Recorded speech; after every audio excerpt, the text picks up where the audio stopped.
Papo Literário. Apoio cultural Júlia Dumont. Moda, festa e casual. Olá! O Papo Literário de hoje vai falar sobre a programação de férias da Biblioteca Pública Estadual do Ceará.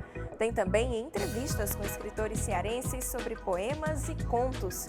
Vem comigo que o Papo Literário está só começando!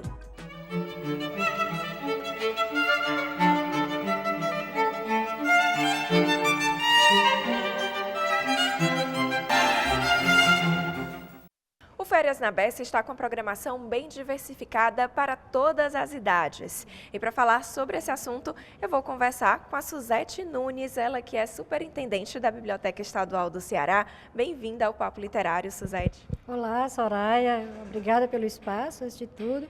A biblioteca ela já tem uma programação cultural bastante dinâmica, uma programação mensal, com cursos, oficinas e atividades artísticas e culturais.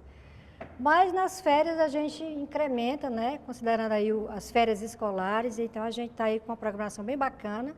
E eu queria destacar a programação para o público infantil, né, que já é tradicional vir aos finais de semana, então a gente tem aí os sábados e domingos às 10 e 15 horas, uma programação com espetáculos e contação de história. Neste sábado, por exemplo, a gente vai ter a companhia Epidemia de Bonecos, né, acessível em Libras, é importante dizer isso. Mas a gente também tem várias atividades ao longo do mês, lançamentos de livros, rodas de conversa, RPG, né, para a juventude aí, com toda uma atividade de cultura geek, quadrinhos, oficina de quadrinhos com Daniel Brandão, oficinas de desenho de mangá com a Brenda Furtado. Então são várias atividades. Mas a gente também vai ter uma atração especial dia 17 de janeiro, que é o Baile da Conceição, que vai ser um grande sarau, que a gente está chamando de poesia falada, com vários artistas da poesia, da palavra, né, da juventude aí da periferia de Fortaleza. E a gente vai destacar as escritoras negras, né, e vai ter também música, muita música, com a banda Melanina, com a DJ Lolote, a apresentação do Tandinho, DJ Tandinho, com a dança do passinho. Então são muitas atividades para todos os públicos, clube de leitura, enfim, são muitas atividades aí culturais que dá para aproveitar bem aí o mês. E aí nesse mês de férias, né, que a gente fala que férias, a programação ela acaba também sendo um pouco mais diferenciada do que as que já são tradicionalmente realizadas pela biblioteca. E como é que vocês pensam em todo esse conjunto para contemplar aí pessoas de todas as idades, todos os públicos, desde as crianças, o pessoal mais jovem até os mais adultos?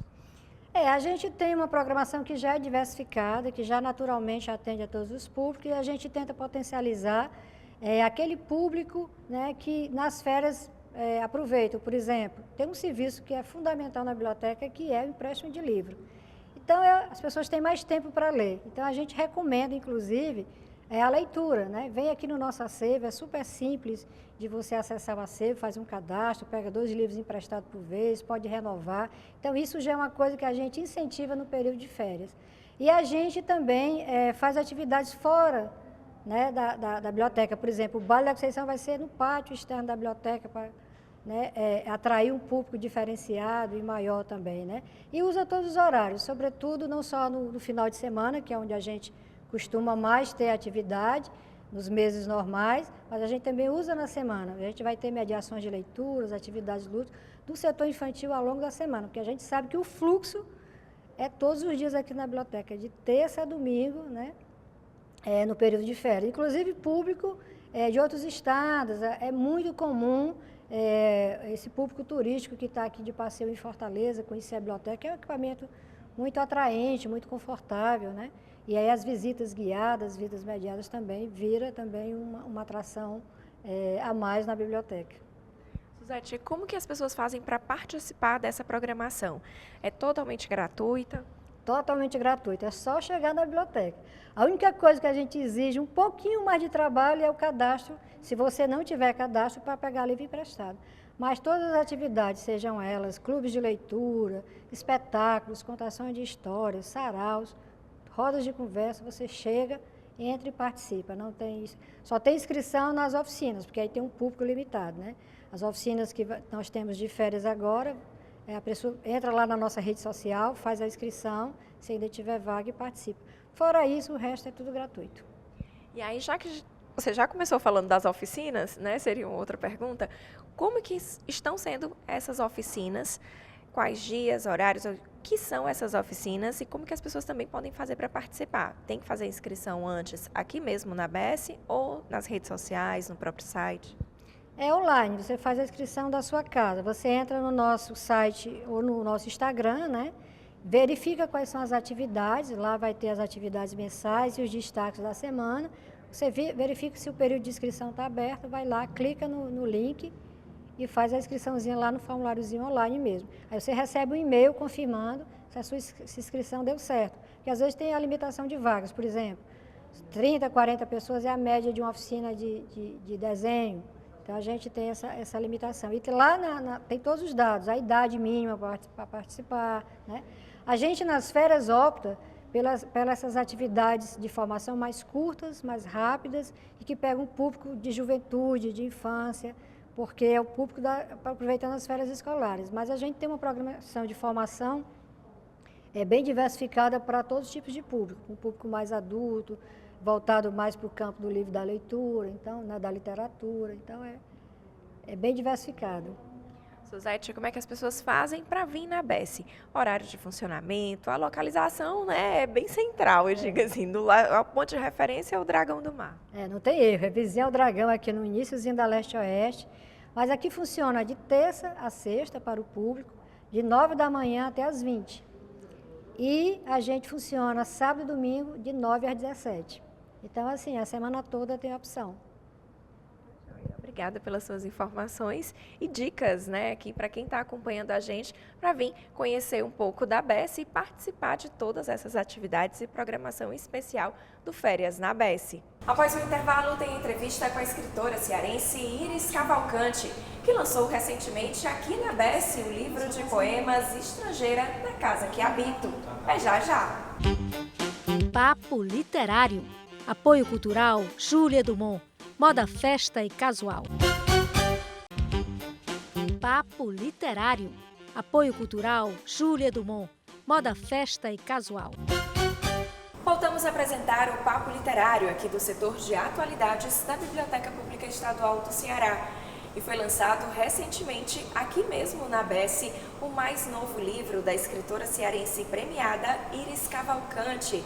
O livro de poemas com o título Estrangeira na Casa que Habito faz uma reflexão sobre o universo feminino.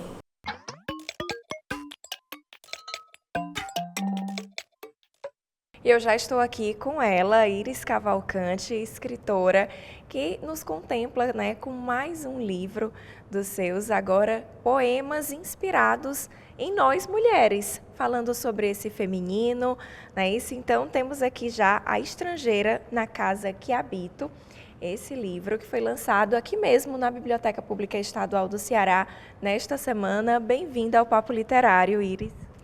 Muito obrigada, é sempre um grande prazer conversar com vocês. Iris, eu queria que você já começasse contando para a gente, né, o porquê dessa temática voltada para o feminino.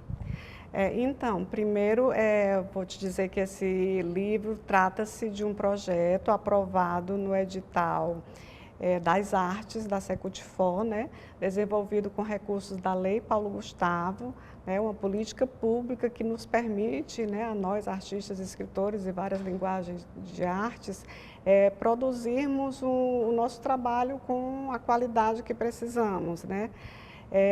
Então, o que me inspirou, na verdade, foram minhas vivências diárias como mulher, as dificuldades que eu encontro pela condição feminina, não só a minha, mas como de outras iguais a mim, né, de quem eu escuto muitas histórias e tal.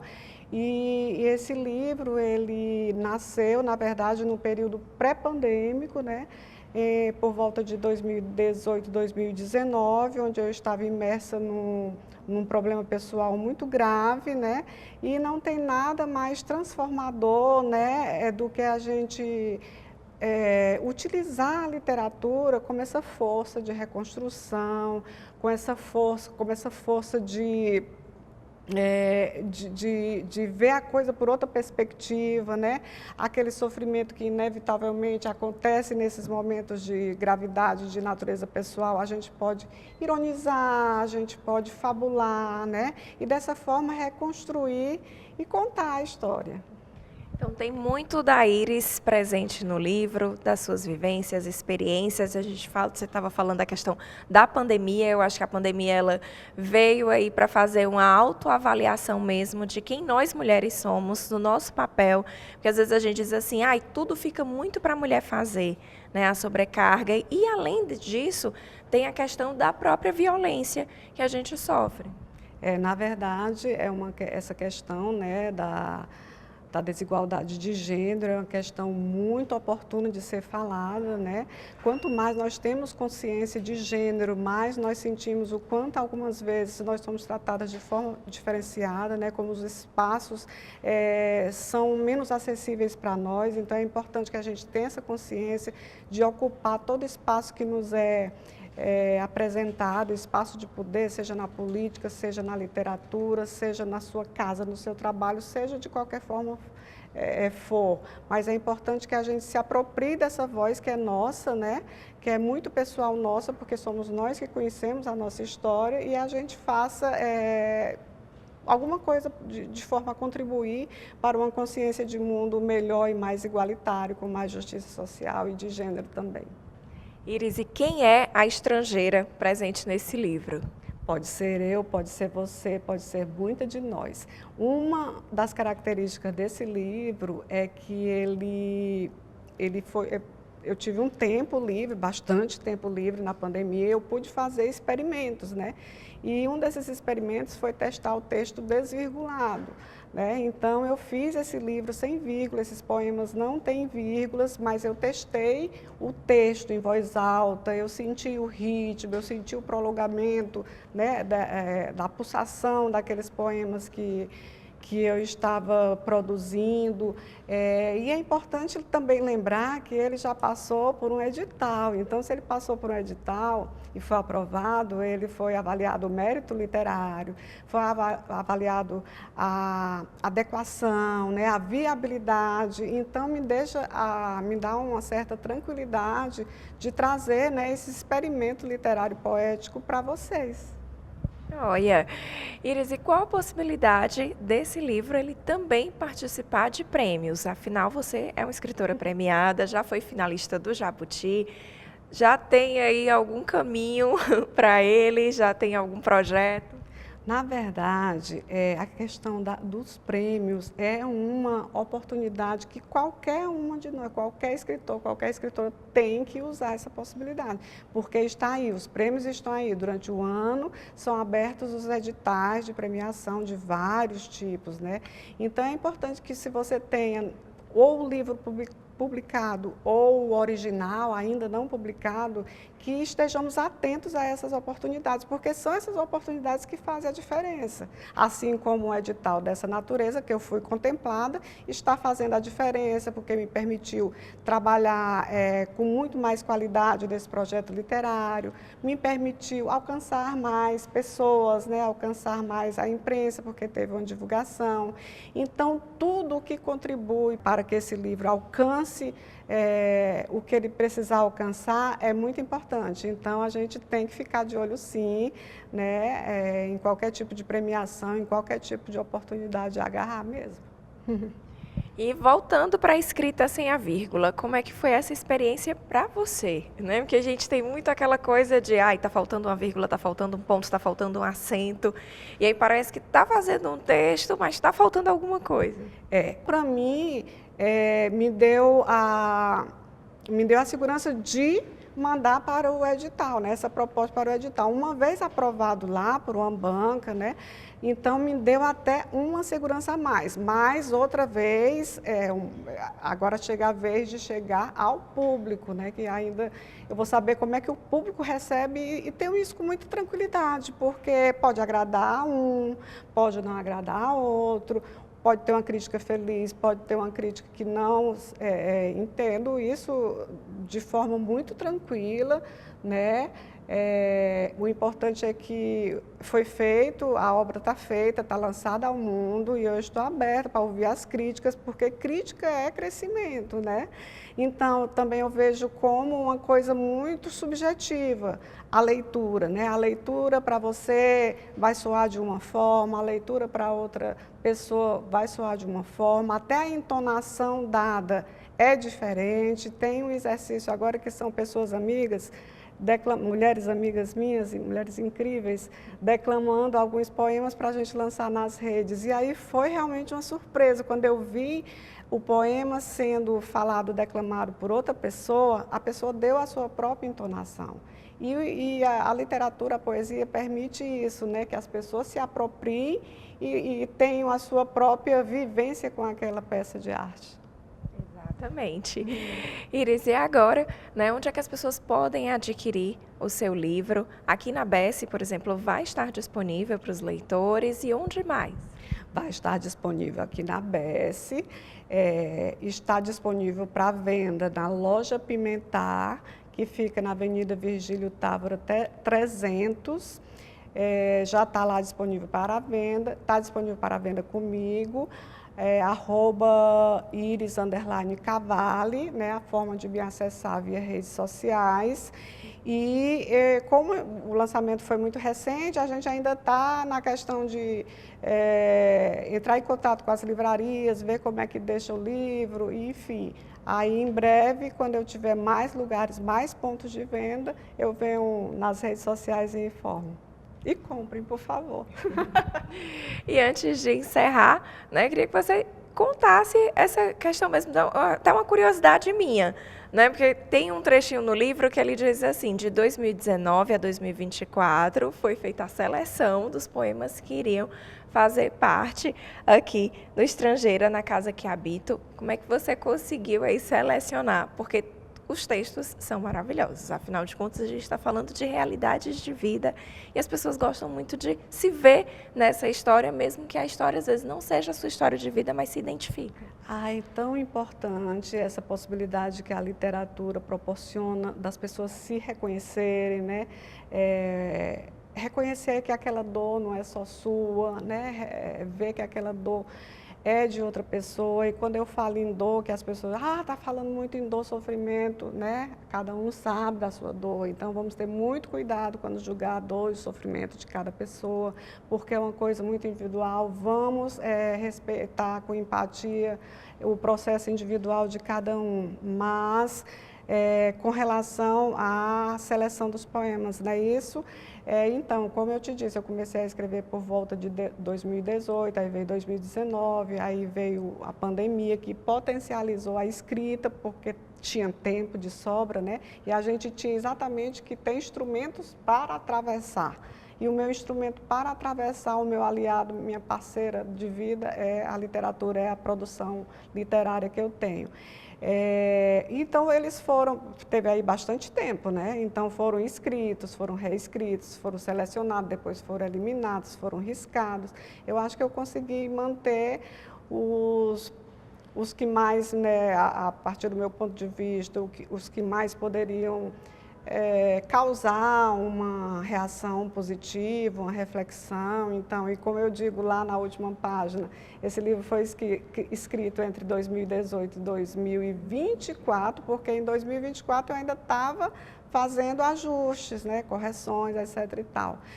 Eu continuo com muito choro, muito surto, né, muita trilha sonora. Uma das trilhas sonoras que eu utilizei foi Resposta ao Tempo, de Aldir Blanc, porque coincidiu com a perda do Aldir Blanc, foi uma coisa impactante, assim, você começar a perder aquelas pessoas que você tanto admira, né, diante de uma pandemia. Quando a pandemia começa a se tornar mais óbvia, mais presente na vida da gente, é realmente quando a gente começa a perder pessoas. E é isso. E em 2024 ele passou no edital e está aí jogado ao mundo. Tomara que as pessoas gostem e, se não gostarem, que me digam, porque vai ser importante. Toda opinião é importante, né? Toda crítica é importante. Eu entendo a crítica como enriquecedora, como construtiva. Joia. Mais uma vez, obrigada pela sua participação aqui com a gente no Papo Literário. Eu que agradeço. Muito obrigada pela parceria de sempre de vocês. Muito obrigada.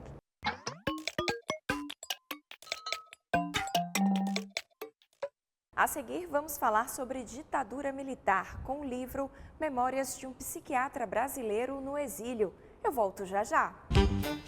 Papo Literário. Apoio Cultural Júlia Dumont. Moda, festa e casual. Papo Literário. Apoio Cultural Júlia Dumont. Moda, festa e casual. Estamos de volta com o Papo Literário aqui do setor Atualidades da ABS, falando sobre a ditadura militar do ponto de vista de um cearense, o Miguel Newton Arraes Alencar. Ele que foi exilado na época da ditadura e conta suas vivências no livro Memórias de um Psiquiatra Brasileiro no Exílio. E eu já estou aqui com a Sara Arraes, ela que é estudante de psicologia e neta do autor do livro Memórias de um Psiquiatra Brasileiro no Exílio, o Miguel Newton Arraes Alencar, que conta, aí as suas experiências, as suas vivências na época da ditadura militar. Bem-vinda ao Papo Literário, Sara. Obrigada. É um prazer estar apresentando aqui a história do meu avô, que já não está mais entre nós, mas deixou esse legado aqui para a gente apreciar um pouquinho. Sara, e eu queria que você começasse explicando para a gente quais são essas histórias, e essas vivências que ele teve na época da ditadura militar, por que ele foi exilado e o que é que levou a escrever esse livro. Na época da ditadura, o meu avô foi exilado porque ele era primo legítimo do Miguel Arraes, o governador de Pernambuco, e ele foi responsável pela criação do movimento de cultura popular brasileira, que era do governo do Arraes. E aí, quando a ditadura estourou aqui no Brasil, o Arraes foi preso, e de lá da prisão de Fernando de Noronha, ele conseguiu mandar uma carta para o meu avô, falando para o meu avô fugir, porque se ele fosse pego, ele podia ser torturado. E aí meu avô fugiu, com a ajuda de alguns amigos, ele pegou aí os caminhões pau-arara, que chama, e foi indo de sítio em sítio, em fazenda em fazenda, até chegar em Caiena. E aí ele fugiu por conta disso, porque o Miguel Arraes foi perseguido, por conta da política e tudo mais, e meu avô era primo dele e tinha envolvimento no governo dele, aí por isso que meu avô teve que se exilar. E aí, como é que era para ele ser um psiquiatra e estar numa situação como essa, Porque a gente diz assim, a psiquiatria e a psicologia, elas andam juntas, e ainda mais no momento de tensão que o país vivia naquela época. Foi muito difícil, Ele era concursado na época do Banco do Brasil, e ele perdeu o emprego, mesmo sendo concursado. E ele lá fora, quando ele chegou em Caiena, ele teve que ir atrás de trabalhar em uns hospitais psiquiátricos, e foi muito difícil assim, para ele, porque ele falava francês, mas não 100%. Então, foi difícil a comunicação, a adaptação, foi porque era muito diferente do Brasil, e não era no país dele, então foi muito difícil. E aí, alguma dessas histórias que você ouviu te inspiraram, de certa forma, a, por exemplo, seguir carreira como psicóloga, ou a descobrir mais, a tentar entender esse universo? Assim, acredito que sim, Meu avô era psiquiatra e ele me influenciou muito em várias áreas da minha vida, Uma delas foi a psicologia, que eu resolvi seguir. Eles faziam muito, assim, eles tinham um joguinho, sabe, da psiquiatria lá, de uns testes que ele fazia com as crianças, e ele fazia muito comigo quando eu era criança, que ele botava para eu jogar, via lá meu desempenho, e eu acho que isso de certa forma me influenciou de alguma forma. Eu não acho que a ditadura, o que ele passou, tenha influenciado de alguma forma a minha profissão, assim. Eu me interesso muito pela ditadura, mas não uma influência assim direta, sabe? Eu acho que a influência maior foi dele mesmo, exatamente, ele como pessoa, como profissional mesmo. E aí, onde é que as pessoas podem encontrar o livro Memórias de um Psiquiatra Brasileiro no Exílio? Esse livro, ele publicou nessa editora aqui, ABC, é uma editora cearense. E aí, assim, não dá para encontrar em nenhum lugar. Se quiser o livro físico, tem que falar comigo, porque eu tenho vários exemplares e aí eu forneço às pessoas que se interessam pela história do meu avô. Eu não tenho problema nenhum em fornecer, pelo contrário, eu tenho o maior prazer de dar, né, o livro do meu avô para as pessoas conhecerem a história dele.